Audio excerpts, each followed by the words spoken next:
Hello my dear students, welcome to my first video presentation on tenses. In this video, you're going to learn simple present tense and present continuous tense. But before we do so, do you know from where the word tense is derived? Well, the word tense is derived from the Latin word tempus, which means time. So we can say that tenses are the forms taken by a verb to show the time of an action or the state of an event. There are 12 major tenses in English language. Let's take a quick look at what they are. You can see that there are three major tenses: present tense, past tense and future tense, and each of them is further subdivided into simple tenses, continuous tenses, perfect tenses and perfect continuous tenses. Try to remember the names of all the 12 tenses. You will also find this flowchart in the PPT sent by your school. Now that you know the names of 12 major tenses, let us now move on to simple present tense and its form. Simple present tense.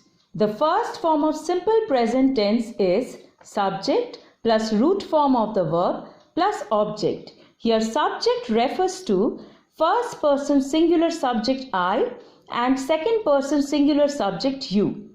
With these subjects, we will add the root form of the verb and the object. We have used the verb love and the object books with every subject. So the examples are I love books, you love books.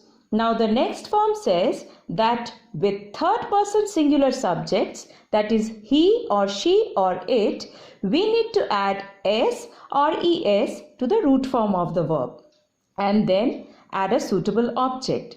So the examples are he loves books, she loves books, it loves books.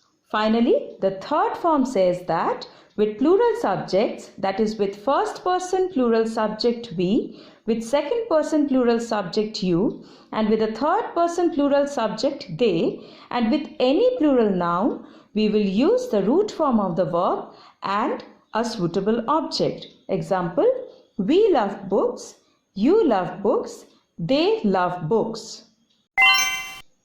Let us now learn where to use the simple present tense.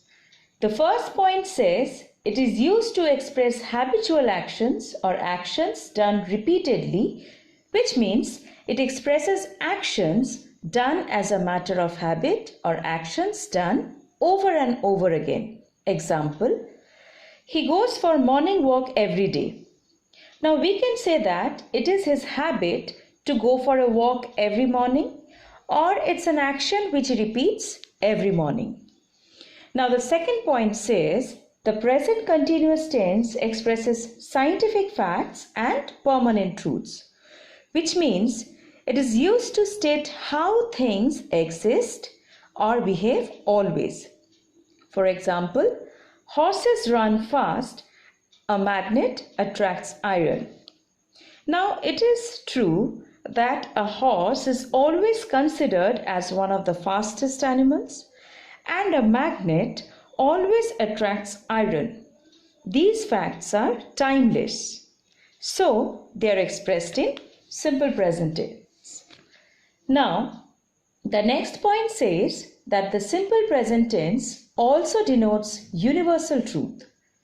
For example, the sun rises in the east. Now, it is a truth or reality that is regardless of time and space. That is, the sun always rose in the east, the sun always rises in the east, and it will forever rise in the east. It will never change. Therefore, these type of sentences are expressed in simple present tense. Finally, simple present tense is used in proverbs and sayings because they have the force of permanent truth. Example, fortune favors the brave. Now we often use certain keywords like usually, often, always, never, generally, daily, every time, every day, regularly, etc. with simple present tense to express habitual actions.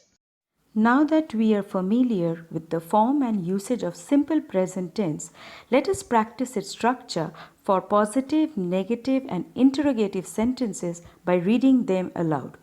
You can also practice on your own by replacing the verb with any other verb of your choice. For assertive or positive sentences, the structure of simple present tense are I paint, you paint, we paint, they paint, he paints, she paints, it paints. Now the structures of simple present tense for negative sentences are I do not paint, you do not paint, we do not paint, they do not paint, he does not paint, she does not paint, it does not paint. Before practicing the structure of simple present tense for yes-no questions, let me tell you that yes-no questions begin with a helping verb and the answer is either yes or no. So for yes-no questions, the structure of simple present tense are do I paint? Do you paint? Do we paint? Do they paint? Does he paint? Does she paint? Does it paint? Finally, the structures of simple present tense for WH questions or questions beginning with WH words like when, where, why or how, what and who are when do I paint? Where do you paint? Why do we paint? How do they paint? What does he or she paint? Hope you have understood the form, usage and structure of simple present tense. Let us now move on to our next segment, which is present continuous tense and its form. Present continuous tense. Let's take a look at its form, which is subject plus is or am or are plus ing form of the root or base form of the verb plus object.